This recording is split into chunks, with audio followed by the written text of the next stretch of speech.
I call to order the special meeting of the Carrollton-Farmers Branch Independent School District Board of Trustees at 6:00 p.m. on July 11th, 2023. For the record, the board members present are Sally Derrick, Tara Herbachik, Carolyn Benavides, Kim Brady, Randy Shackman, and myself, Cassandra Hatfield. We constitute a quorum and may conduct business on behalf of the district. Our next agenda item is agenda item number 2, audience for guests. At this time, persons wishing to speak during audience for guests must have completed a form for this purpose and placed it in the designated location prior to the opening of the meeting. Ms. Canada, do we have anyone wishing to speak? No? Okay, thank you. So we will move on to item number 3. Our next item is the consent agenda. The consent agenda is a mechanism that the board uses to approve a number of routine items together with a single vote. In compliance with the Texas Open Meetings Act, the public notice for this meeting includes the list of all consent agenda items, and the board has been provided ample information about these items in advance. Prior to any action taken on the consent agenda, board members may request withdrawal of individual items for clarification or discussion. Board members, are there any items to be removed from the consent agenda at this time? Ms. Derrick? I move that we remove item 3C from the agenda, please, for discussion. 3C. Board members, do I have any other items removed from the consent agenda? Okay. So at this time,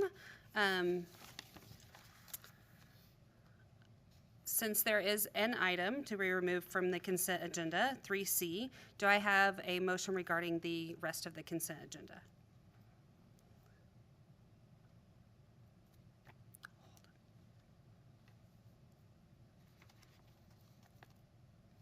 Mr. Shackman?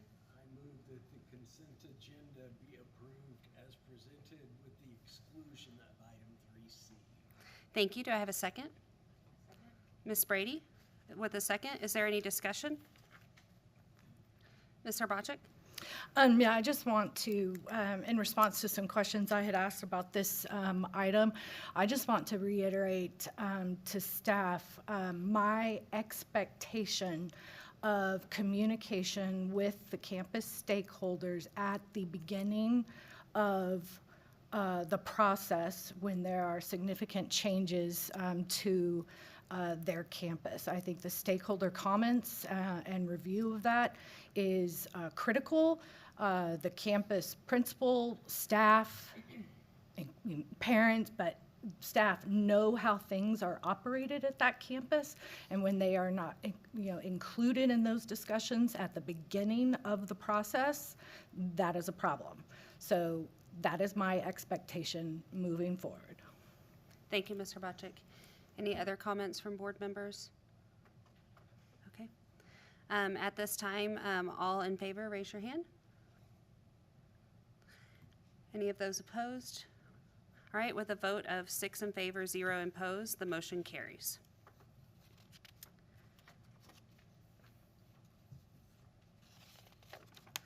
So at this time, we have an item removed from the consent. Item 3C has been removed from consent from Ms. Derrick. Ms. Derrick, would you like to comment? 3C is a pretty significant item agenda, and I think that it warrants further discussion and possibly information from staff. So I'd like to just pull it so we can review further. All right. Dr. Eldridge, can we get some additional information from staff? 3C. Thank you, Dr. Eldridge, Ms. Hatfield. So yes, we have tonight Austin Spence, we have Derek Coney, and John Hall, our bond counsel, here to kind of explain the bond parameters to you and how it'll roll out and what. So he'll come up and talk briefly about it. Derek will, and then just he'll answer questions as you all have them.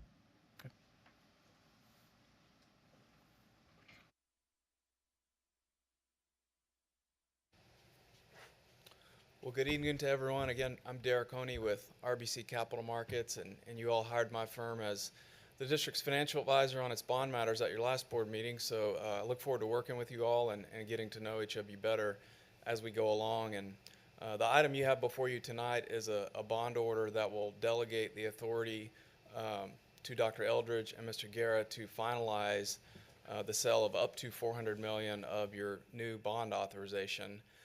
And the reason we're proceeding with that at this point is, well, there are several.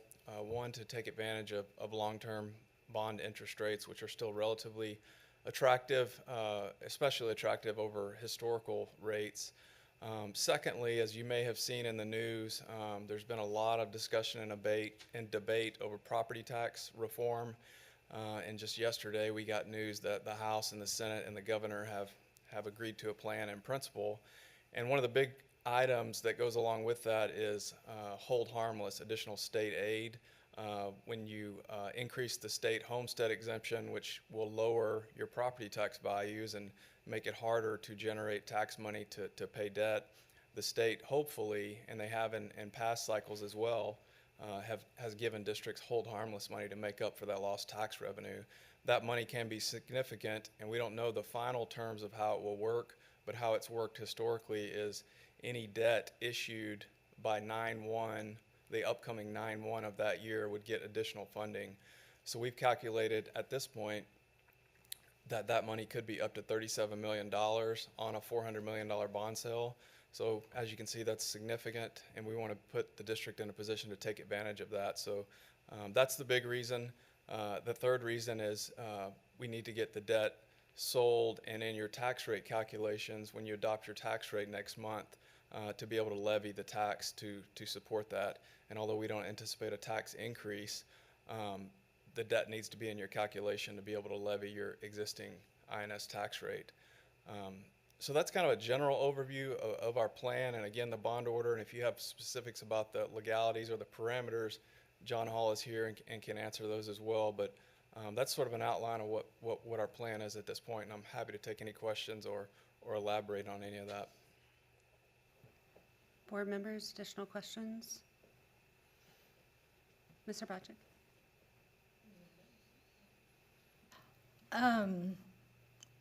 So the order attached was draft. And I understand the points you made on the priority and what we're looking at.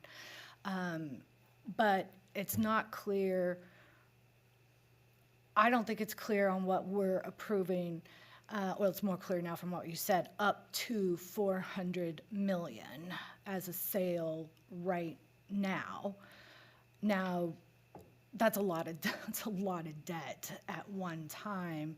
And in my mind, we don't have any kind of preliminary, even draft bond implementations, like the program implementation schedule, projects, design phases, even preliminary. I know it wouldn't be set in stone because, people haven't been hired, discussions haven't been had, but there's no plan.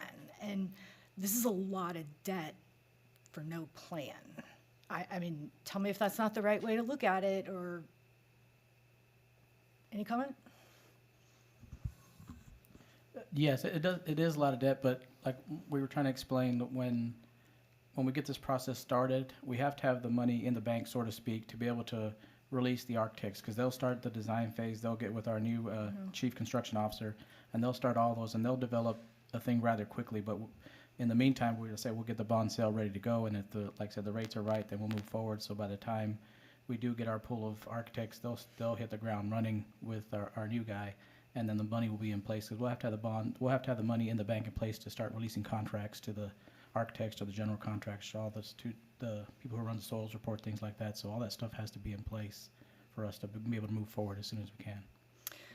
But the RFQ for the pool of architects was already done, right? We already approved that, so we have the pool. Correct. We have a pool, Ready. but we haven't interviewed Okay, the architects for who we're going to specific- choose. Yeah, we have a pool of at least a dozen or so, and we'll narrow that to probably 4 or 5 architects that we choose. So once we vet them, we interview them, we'll pick the pool of architects from all the 12 that submitted applications to us, submitted proposals to us. And so this is for the, which portions, the bond, the safety and security and renovations? Correct.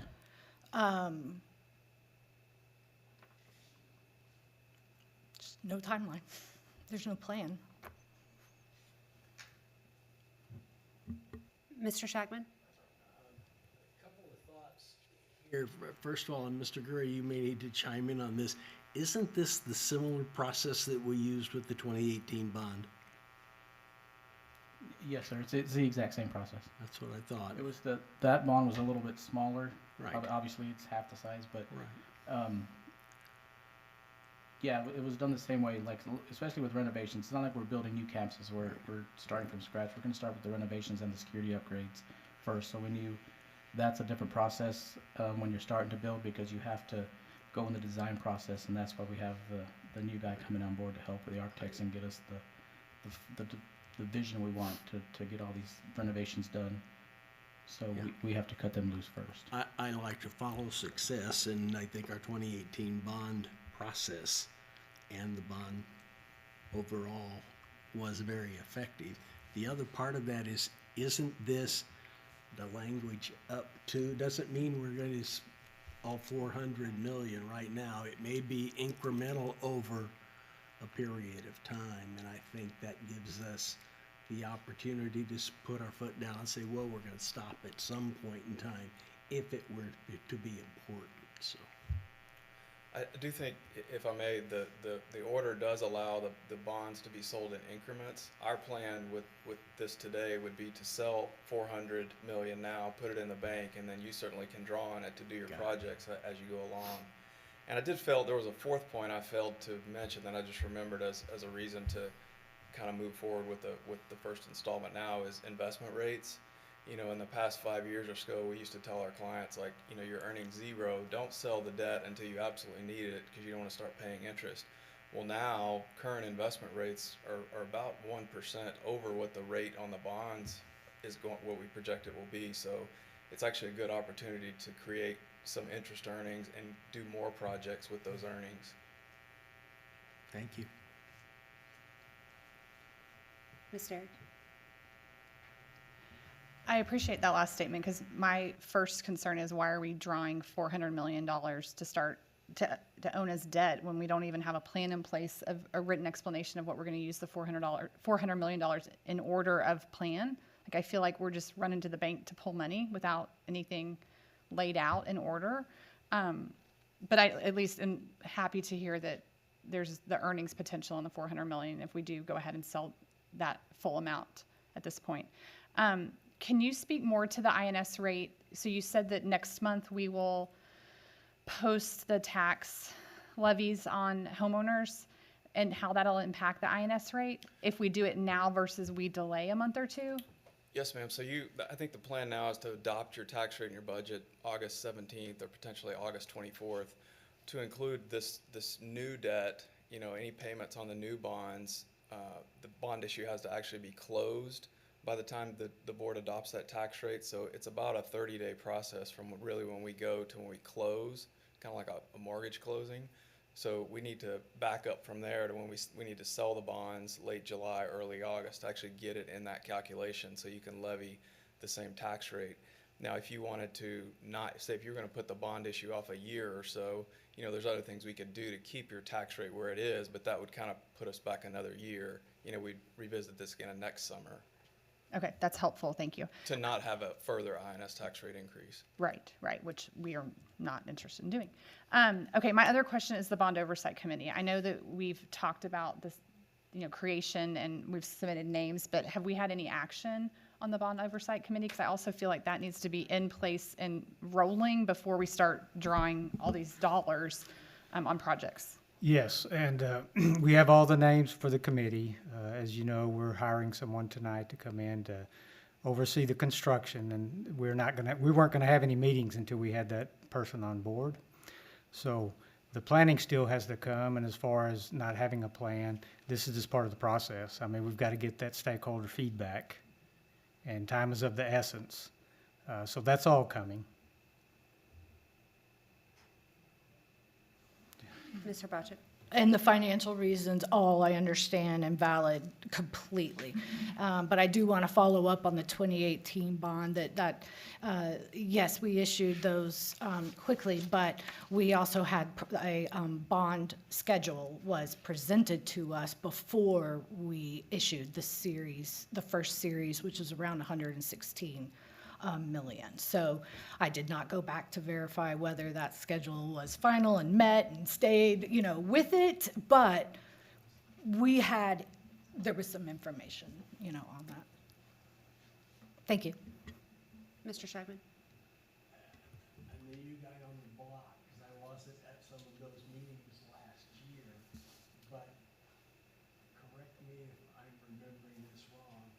We have a pretty solid bond plan now. I sat in a couple of presentations where we were detailing facilities and all of that, and it feels to me like we actually have a reasonable start plan that will be fleshed out.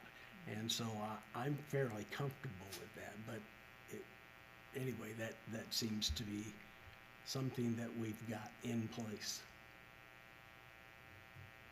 Ms. Pratchett? You're correct. I mean, the Citizens Committee, through those presentations that you did see, and had someone participate as well with Dr. Scheckman. And so the concept of the bond, what the voters approved, all good. That voters defined, voters already approved it, that's it. It's just, from then, that's kind of it. And then you go into an implementation. This is a program implementation and implementing a program schedule. Obviously, nothing's going to be shovel-ready right now because we don't have architects in place and we don't have the meetings and this design charrettes and everything done.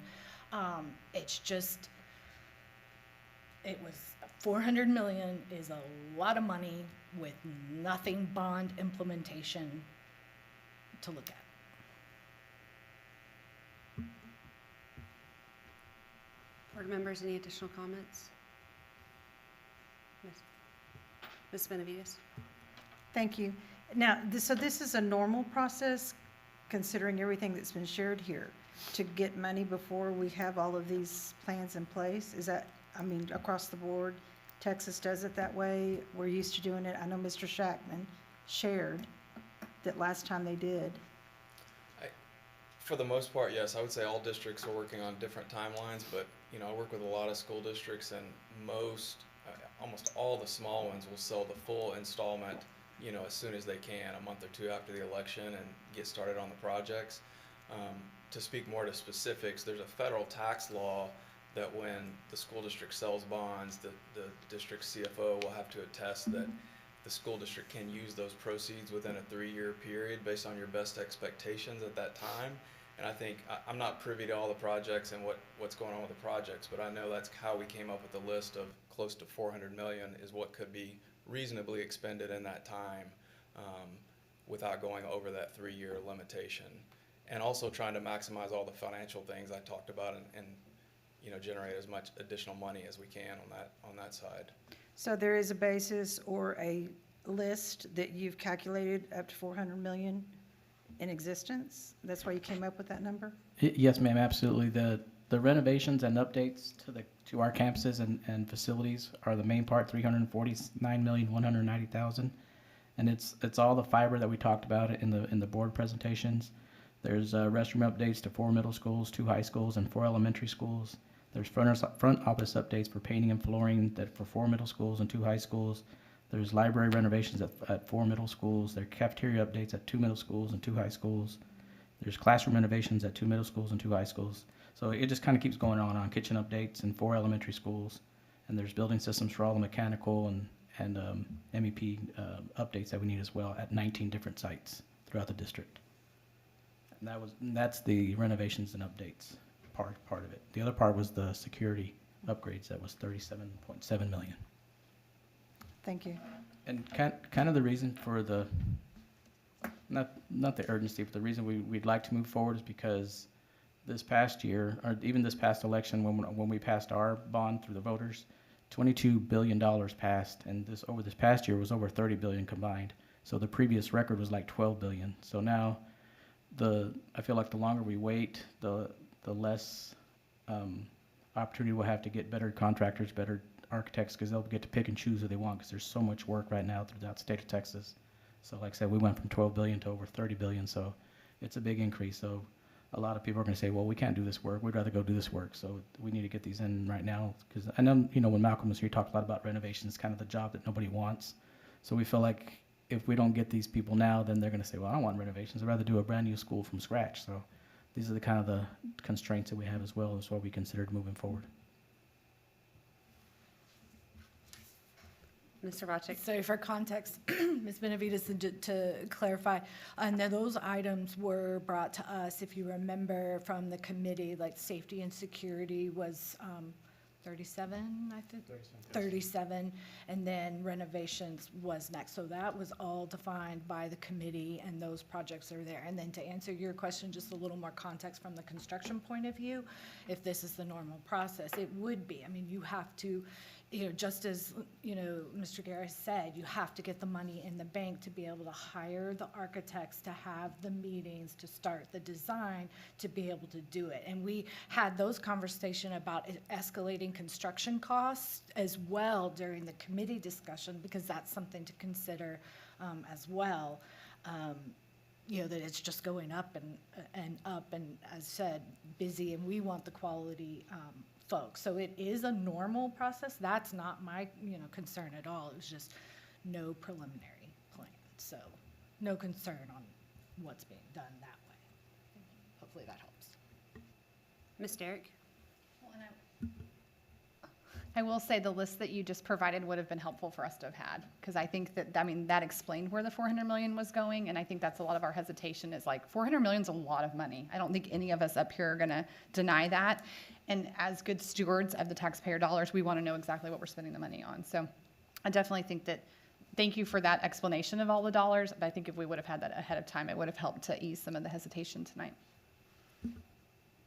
Yes, ma'am. And just so you know, safety and security is detailed out as well. It's door locks, access controls, cameras, perimeter fencing, all the impact film that we're required to have. So it was stuff that was detailed out as well. And I know 400 million is a lot. I think Mr. Bocek and I would have conversations like, don't you feel nervous? It's like, well, of course I feel nervous putting the district in debt $1 billion. But our bond counsel can attest that if we don't have this money in place, then we would leverage our fund balance, so to speak. So it kind of exposes the district, not really, but it does in a way, if we don't get this money in fast enough, and we're leveraging fund balance to pay architects and pay contracts when we start issuing contracts. Okay, any additional questions, comments? Dr. I Eldridge? think, I do agree, Larry. I think that, we're, promising our taxpayers, and we want to keep our transparency of what we do and what we say we do. And I think I think that list needs to be sent out to all of our board members, and in future we need to make sure that there is a dollar figure for everything we do, because we can just say renovations, and we want to make sure all of our campuses, as Mr. Bocek said, that we inform them, but keeping a detailed list and making sure everybody knows what we're working on, that we aren't just going to an ATM machine and cashing out money. And I can tell you, I've worked with Derek for quite a while, and he can attest, like, we're going to do what we say and make sure we get every penny. And if we don't use the money, we won't use the money. But this is a normal process, and we need to do a better job of having our details, definitely, because every campus, every citizen, everybody that voted on it, we want to make sure that what we say is what we do, and we paid our bills all at the same time. So that's a promise I make. Thank you. Yeah, I will say one more thing. I do apologize. You probably should have had everything up front, but like I said, 19 sites, like we have all 19 sites listed, so it's not, we're going to pick 19 sites to do. There's 19 sites that have been identified as high need areas. There's been, if it's restroom upgrades, we have identified which campuses need the restroom upgrades. So everything's, the framework's there. So once we get the architects in place with our new guys starting tomorrow, then we'll start laying out the details, and that's when the bond oversight will start coming into play, where we know, okay, these are the 5 campuses we're going to attack first, so they'll start rolling out things of that nature. But we will get this to you, I promise. Thank you. All right. Board members, do I have a motion regarding this agenda item?